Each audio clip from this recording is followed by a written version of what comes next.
Hey everyone, welcome to the channel. Before we get started, don't forget to like and subscribe. Also, drop a comment letting us know where you're watching from and what time it is there. That way, YouTube will keep showing you more stories like this. Now, let's begin. I'm Chasey. I'm the oldest of 3 siblings, and my little sister Lauren is 8. This is the unforgettable story of me and my sister's crazy and scary Christmas Eve last year. My family wasn't like those TV families with a Christmas tree loaded with presents or a cozy dinner by the fire. My dad worked hard, but we were still struggling with money. My mom, who was really my stepmom, drank a lot and barely cared about us. That Christmas Eve, my dad drove 3 hours to work.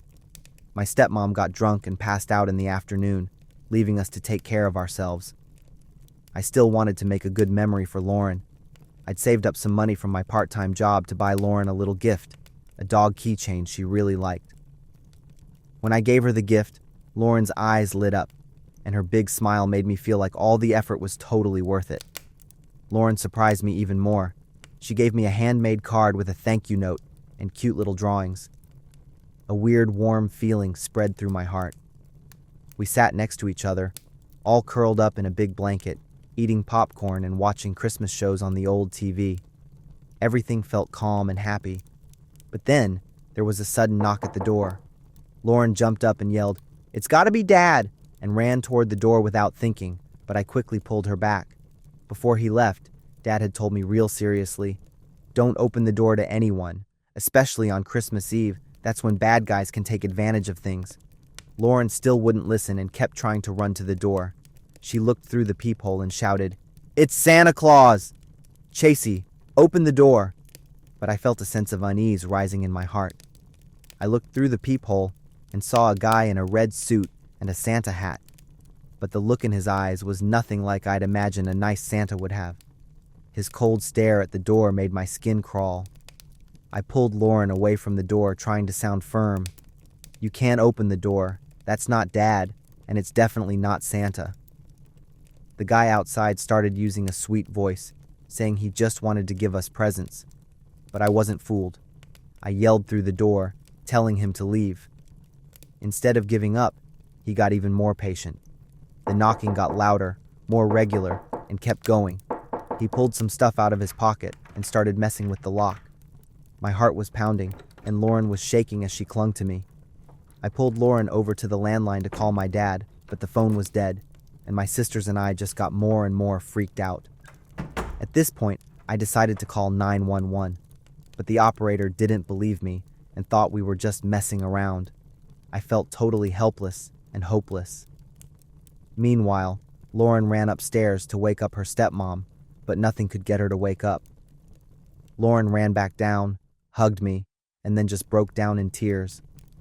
Outside, the sound of the door being broken down kept getting louder, and the creepy guy's laugh sounded like he was enjoying watching my sisters and me freak out.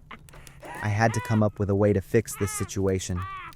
I looked around the living room and stopped when I saw the smoke alarm on the ceiling. An idea popped into my head. I decided to create an emergency so the fire department would come and help us. I grabbed a roll of tissue, lit a small candle, and held it up to the smoke alarm. The fire alarm went off loud, and about 10 minutes later, I heard the fire truck siren. We sighed in relief when we saw the headlights shining through the window. But what was even crazier was the guy outside the door suddenly yelling really loud. He said he was our dad, pretending to be Santa Claus, but got stuck outside.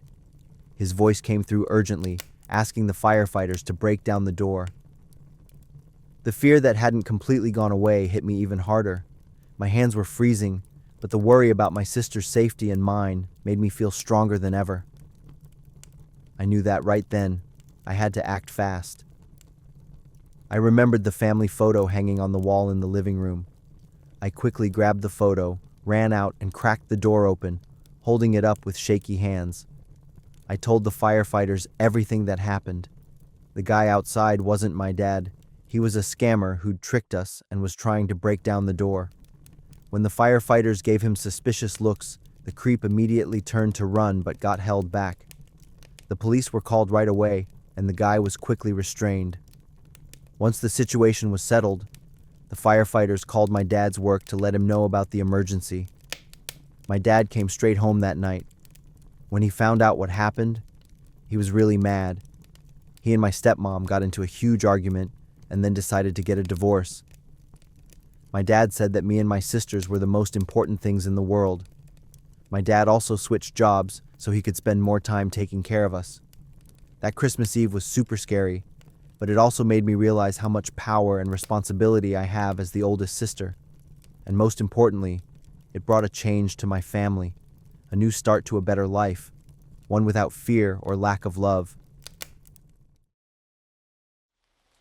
I'm Nicholas, 19, living in a chill suburb of a small town in Michigan. I've always seen this place as pretty quiet, maybe even kind of boring. But last week, something went down that totally changed everything.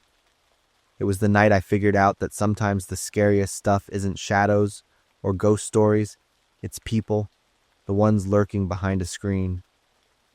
The story starts on a Wednesday night while I was swiping through Tinder. I wasn't really thinking about it, just scrolling like it was any other way to kill time. But then, this familiar face popped up, Maria. She went to high school with me, one of the most popular girls in our class. With her long, shiny hair, big eyes, and bright smile, she always caught everyone's attention. I could barely believe it when I got the notification. She swiped right on me. I texted her right away to show my excitement, trying to keep it cool. Maria and I were texting back and forth for a few days. She seemed upbeat, friendly, but mysterious too. When Maria texted me saying she wanted to come over next Friday night, I felt like everything was perfect, and I just wanted to jump around with excitement. My parents were off on a weekend trip to Wisconsin, and my little sister Mia was usually in her room watching movies. I didn't even think twice about saying yes since I knew Maria, and I would have some time alone. Friday night, I got everything set up. The living room was clean, snacks were set out on the table, and I even turned on the patio lights to make it feel cozy. But when it hit 8, then 9, Maria still hadn't shown up. I started to get worried, but I told myself maybe she was stuck in traffic, something came up, or she just changed her mind. By 10 p.m., I sent a couple more texts, but she didn't reply.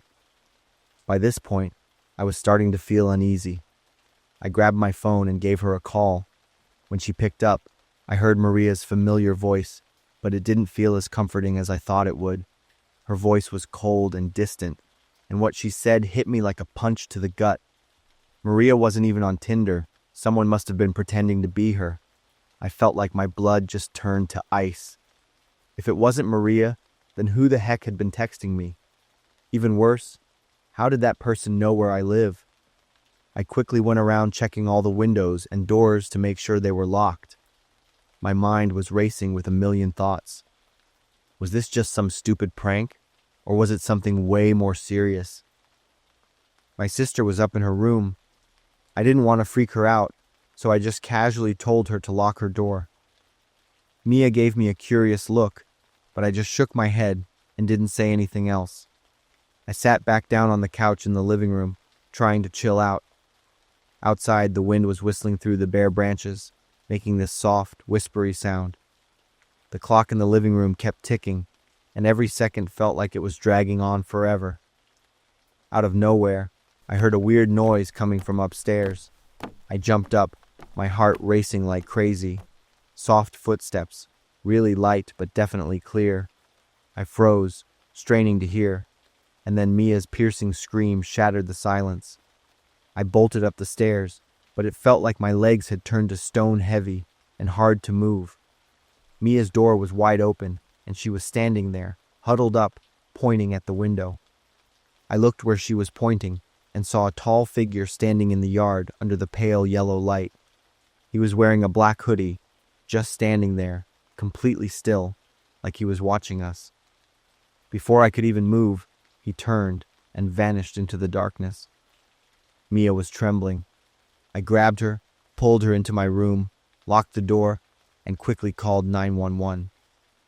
While waiting for the police, I clutched a kitchen knife I'd grabbed from downstairs, my hands slick with sweat. The wind outside now sounded like someone scratching at the glass, and every little noise in the house made me jump out of my skin. But the scariest thing didn't happen at Mia's window. It happened at my parents' bedroom window.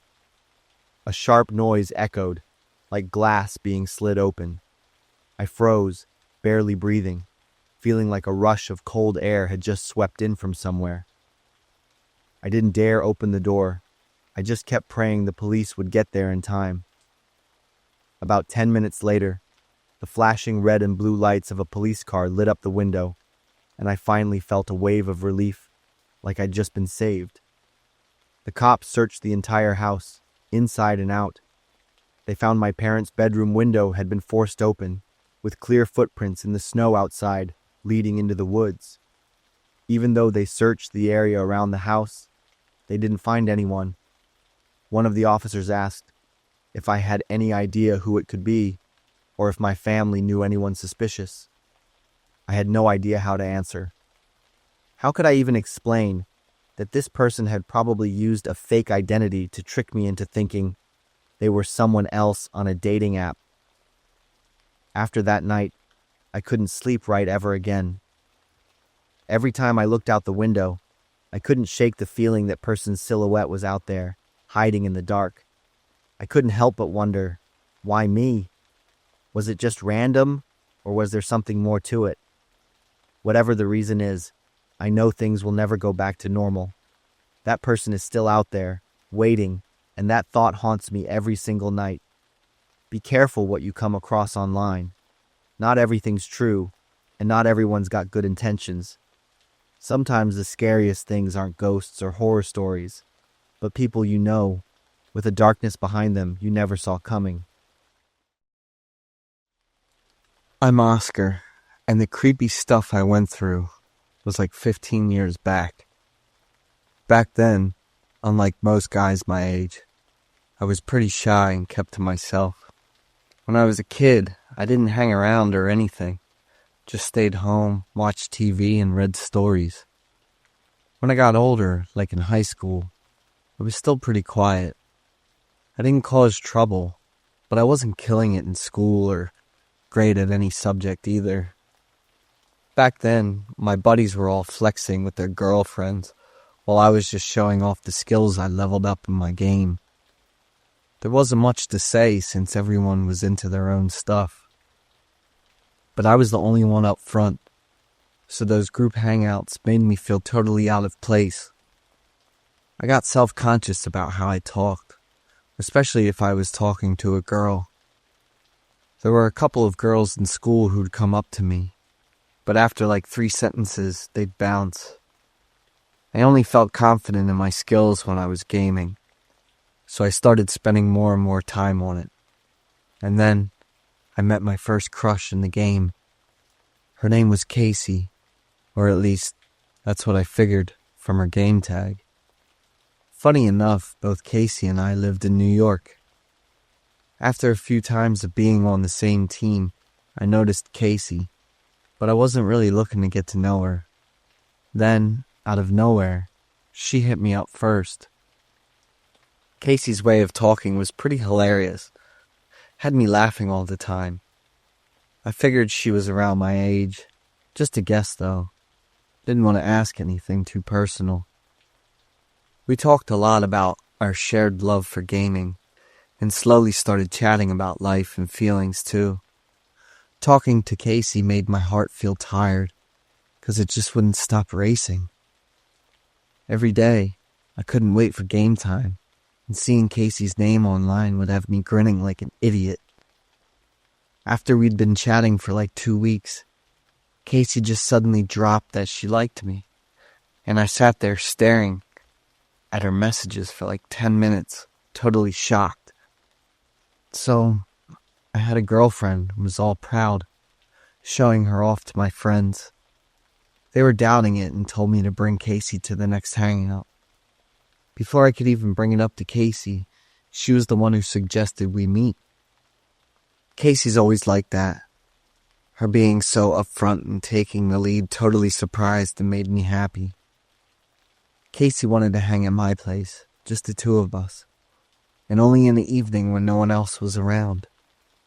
I said yes to Casey, but I was low-key stressing about how to tell my parents and brother. But fate really hooked me up and made it easy to meet my first love. My parents said they were going to a party at a friend's place, and my brother and his crew were heading out for the night. I was hyped and texted Casey, and we set a time to meet up. To be all suave, I offered to pick Casey up, but she turned me down and told me to just wait at home for a surprise. I sent Casey my address and got everything ready for our first date. I cleaned up my room, threw on a nice suit, and secretly used my brother's hair wax and cologne. My phone buzzed with a message, and I grabbed it quick to check out Casey's profile pic. "I'm outside your house." My heart started racing. My hands and feet were sweating, and I was so freaked out I totally forgot to open the door. I took a deep breath, opened the door, and no one was there. I stood there for a minute, ran to the gate to check around, then ran back inside to grab my phone and text Casey again. She said she messed up the address and would be over in a sec. I ran to the bathroom, fixed myself up, then plopped down in the living room to wait. I couldn't sit still, kept wringing my shirt, and then the door knocked again. This time, I rushed over like crazy and threw open the door. What I saw made me freeze. A fat guy with messy clothes and hair was just standing there grinning at me. "You need help?" I said, all confused. "Hey, Oscar, it's Casey." The guy grinned big, eyes wide open. I froze when he said his name, Casey. Before I could even react, he stepped up, shoved his arm against the door, and wouldn't let me close it. I ran inside, grabbed my phone, bolted to my room, locked the door, and shaking, dialed the cops. He was outside, knocking on the door like non-stop, calling my name real soft. Didn't yell or anything. Each knock made my whole body freeze up, and I covered my ears in both hands till it hurt. The fear had me, a 14-year-old, crying like a little kid, even though I was in my own house. The cops showed up, and the guy was gone, along with some small stuff from the living room. My parents and brother came back soon after, and they totally freaked out when they saw the house and how out of it I looked. After more than 3 days of looking, the cops finally caught Casey, but I couldn't bring myself to face him. I didn't even dare to tell anyone how stupid I was for giving a stranger my address and personal info. It was so embarrassing, thinking I had feelings for a freak for almost a month.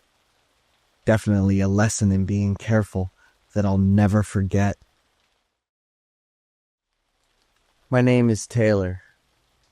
12 years ago, when I was still a naive 9-year-old girl, I had a close friendship with Maddie. We were in the same class and lived in the same neighborhood, so we were always inseparable, like a pair of twin sisters. Both of our parents loved each other's friends, so I often stayed over at Maddie's house, and he did the same. My house was at the end of the neighborhood, while Maddie's house was in the middle. Everything here was very peaceful and gentle, from the neighbors to the animals they kept. Dogs were the most common pets in my neighborhood. The lovely and friendly four-legged friends with all sorts of sizes and colors. I really, really loved dogs, and many times I asked my parents for permission to have a small dog. But my parents didn't agree, because I was still too young to take responsibility for an animal's life. That made me long even more to have a loyal companion by my side. One afternoon, when Maddie and I were playing in front of her house, there were no adults at home. A man whom neither Maddie nor I had ever seen in the neighborhood before appeared. He was walking a large, light yellow dog, which I later learned was a Labrador. The man called out to Maddie and me, saying that we could pet his dog if we wanted to. We often did the same with other dogs in the neighborhood, so we were excited and ran over. But the man's dog smelled very bad, as if it hadn't been bathed in months. I noticed that the dog seemed quite lethargic and tired, constantly scratching, causing fur and dirt to fly everywhere. The owner of the dog was a tall man with a thick beard that covered most of his mouth, but his head was shaved and shiny. He stared at us intently, and the constant smile hidden beneath his beard trembled ever so slightly. With my hands were covered in dirt and dog hair, that made a picky girl like me feel uncomfortable. Maddie was still happily petting the dog, while I just stood there watching. The man took out a camera and offered to take a picture of us playing with his dog. I didn't answer, while Maddie happily agreed. I noticed the smile on the man's face become increasingly frightening. The clicking sounds and the constant flash of the camera made me feel very uncomfortable. His posture while taking the pictures became more hunched, and the camera moved closer and closer toward Maddie. I pulled Maddie's hand to stand her up straight and told her I wanted to go inside to wash my hands. The man seemed displeased with me, but quickly regained his smile and made a new suggestion. He said we could come to his house on the next street, where there were lots of candy and 2 adorable cats. Maddie clapped her hands in excitement and immediately agreed, while I just wanted to go wash my hands right then. I didn't feel comfortable at all with the man in front of me, especially his gaze and smile. Seeing that I seemed hesitant, he added more words to stimulate Maddie's excitement. He told me to go inside and wash my hands. He would wait to go with me. I was hesitated for a moment, then quickly ran into the house, quickly washed my hands with water, and ran back out. But Maddie and the other man were gone. I ran out of the house in a panic, shouting Maddie's name as I ran. The thought of losing her made me extremely panicked. I ran home, crying and telling my parents to quickly find Maddie. After hearing me recount everything, my parents immediately called Maddie's parents and the police. I observed everyone's reactions and sensed that the situation was very serious, which made me even more panicked, and I couldn't stop crying. By that evening, I heard the police announce that they had found the man's house, and Maddie was also found inside. In his house, the police found many photographs of young girls taken from various angles and distances. After being examined, the doctor concluded that Maddie showed signs of abuse, but fortunately, it was at a mild level. The perverted man's name is Dominic, 56 years old, and he had to stand trial for 2 consecutive charges. He was sentenced to 30 years in prison and will continue to be monitored after serving his sentence. My mom took me to visit Maddie at the hospital, and fortunately, she was doing very well. I promised that I would never leave Maddie alone again, and she promised to always be careful with everything.